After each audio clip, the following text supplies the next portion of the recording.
Ajay Gupta, you see a demographic investing opportunity because of the graying of America. So before we talk about that particular opportunity, so tell me, how old are we getting? How bad is it going to be? Right. So right now we have 40 million Americans that are age 65 plus. Over the next 2.5 decades, that number is going to go from 40 million to 80 million. And within that space, the fastest growing segment is Americans that are age 85 plus. We're facing a tidal wave right now in this demographic space. And all those senior citizens have to live somewhere. And you say that's why it's a good time to own apartment buildings and multifamily homes and nursing homes. But you like them private. Why is that? So right now, we're not looking for the ultra high end or the government assisted facilities. We're looking for where the middle America is looking for a place to live. It's almost like a lifestyle decision, but they're getting older. They want to have the proper support. We're seeing the number of people that are turning 65 every single day is not keeping up with the supply. With the 2008-2009 credit crisis, a lot of these new starts and new buildings for senior housing facilities slowed down. So with 12,000 people turning 65 every single day, it doesn't matter who's the president of the United States or which way interest rates are going, they're going to need a place to live. But real estate is all about location, location, location. So tell me how you find these projects and then how you get involved with them. Sure.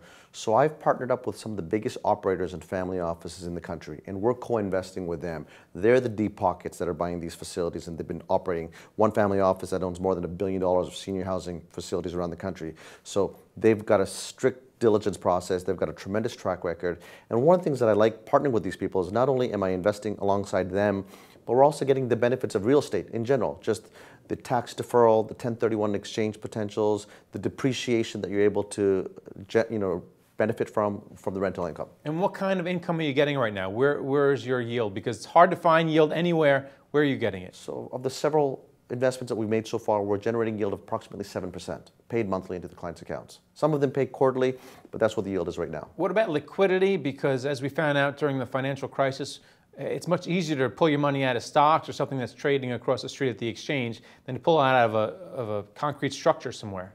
Now that's probably one of the most important things for our clients to consider. Apart from choosing the right operator, we want to make sure that if we're allocating 2% or 4% of their portfolio in a private senior housing real estate opportunity, we want to make sure that they know that the time horizon for that is probably 5 to 7 years. All right, so the big question is, why not just put your money in a REIT? Why go private when you can find a lot of REITs out there, real estate investment trusts, that own nursing homes, that own assisted living facilities? Sure.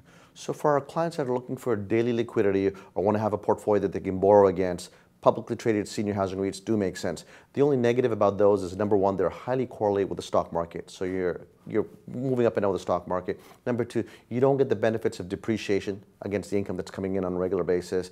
And number three, you can't defer the capital gains by doing a 1031 exchange into the next real estate opportunity. All right, well, thanks a lot, Ajay, for talking about it. Thank you. And thank you for watching The Street.